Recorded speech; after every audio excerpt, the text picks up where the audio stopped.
Junior used to be a very bright child, very intelligent, very playful. All of a sudden, Junior becomes a very quiet, reserved child and goes from being able to answer absolutely every math puzzle thrown at him confidently and with so much prowess and even very quickly to doubting himself and not being able to speak up. In his head, do I really know this? Am I able to answer this? Am I that smart? Maybe I'm not. He has nightmares every day. He just wakes up from his sleep scared, shouting, panicking. On some occasions, he's very aggressive. At the slightest provocation, he flares up. What is going on with Junior? 2 days later, his teacher calls from school and presents his results to his mom. Junior came last position in class. Junior used to be the star of the class, always aces his results. In fact, he used to compete with one other girl for first position. If he doesn't come first, then surely he's coming second. But this time, Junior came last. What is going on with Junior? Typical African parent. Junior, come here. I just saw your midterm result. What is being of this? How did you come last position in class? You want to bring shame to me. Do you know how much I spend on your fees? How would you come home with such poor results? When I finish dealing with you today, you know yourself in this house. You don't want to talk, Abby. You don't want to talk. You've suddenly gone mute. You don't want to talk. Okay, today you will talk. Today you will talk.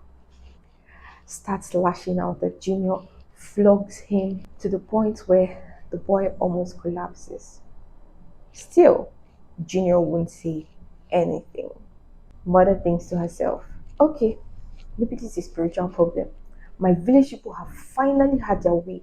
We're going to church today. You will explain to Pastor why you are behaving like this. Pastor, good morning, sir. See my child, all of a sudden, this boy has just turned deaf and dumb. He doesn't speak, he doesn't play, he just gets angry at unusual times, has nightmares. Now his teacher brought his result and he came last position. Prayer starts. I cast. My dear, my dear mother, Mommy Junior, it is not prayer.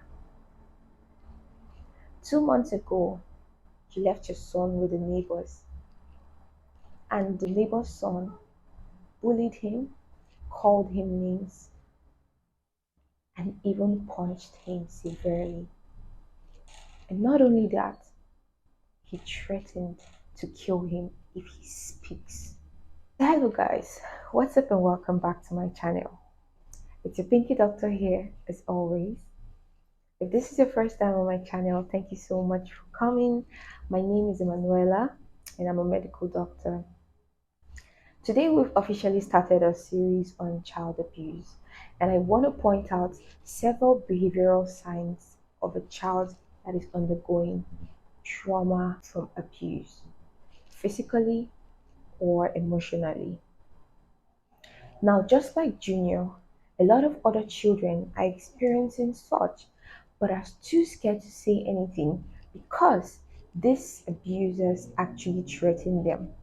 They shush them either by gifting them or by threatening to harm them if they speak. Yes, that is a thing. I'm just going to point out several behavioral changes that can happen in a child that is going through abuse. And I'm going to give these signs in no particular order. It's not like one appears before any, but you can see any of these signs if a child is undergoing such distress. It can be one or multiple of them at the same time. The first I'm going to be talking about is Fearful behavior.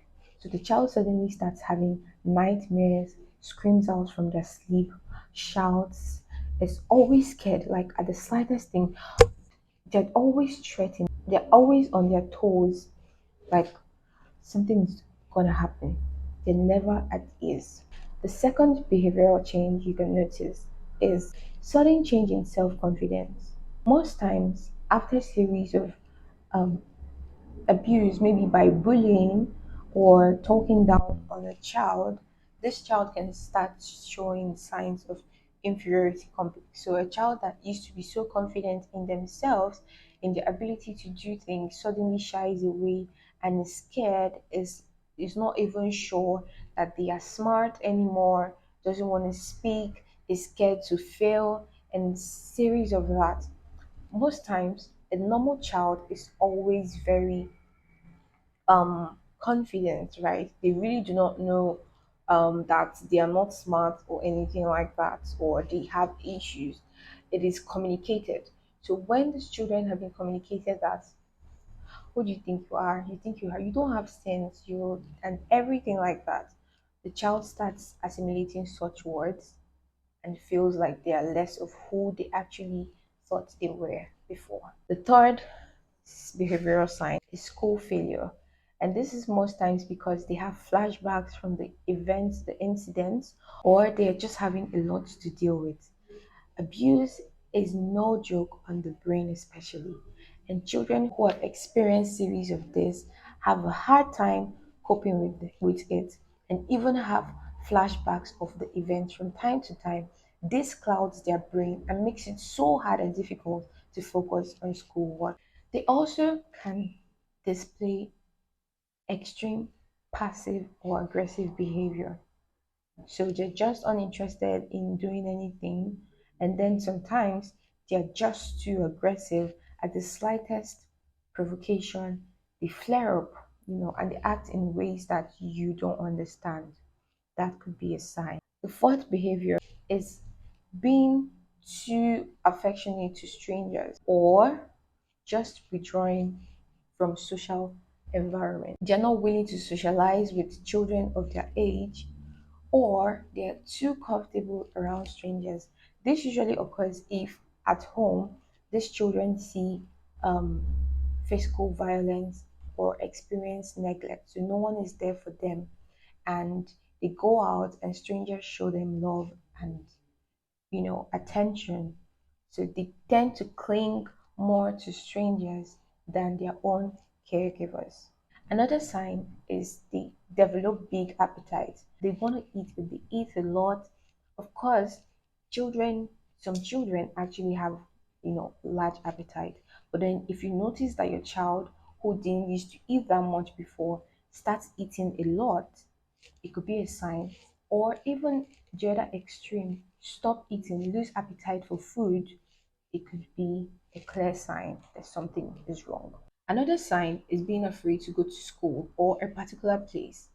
And most times, parents are not really careful to really understand and probe the reason why that is so. Most times, parents will be like, "What do you mean don't want to go to school? My friend, stand up from that bed now, dress up before I close my eyes." But then the truth is, there's probably something that child is scared of in school. It could be a student that is bullying or a teacher that is molesting. It is better to ask the child, and if you feel like there is no reason, then you can encourage and talk the child into going and make the child understand that if there is something that threatens their safety, they are able to come and talk to you. Another sign is this child asks for or steals money or basically anything. Most times, this is because the abusers demand such of the child. You can threaten that any day you don't bring biscuits for me and drinks for me, I will deal with you. So this child has to keep up with that just because they are threatened. So they steal maybe biscuits or pencils or crayons or money to give to these people. Yes, that is a thing. Another sign is bullying others. So a child that was quiet and very respectful and very disciplined starts bullying others. You get reports from school that, oh, this child is bullying his classmates, he's beating this person, he's beating that person, he's insulting that person. That most times is a sign that this child has been undergoing same. Most times, these abusers or these people that bully actually recruit other people to make this victim of the bully start bullying others, else they'll do something. Another sign that a child might be experiencing emotional trauma could be attempting to run away from the home. And this is especially if the child is witnessing series of domestic violence or abuse between mother and father of any sort. The child could be very uncomfortable and try to run away from their own home. My final words would be that just like Junior, a lot of children are actually experiencing this.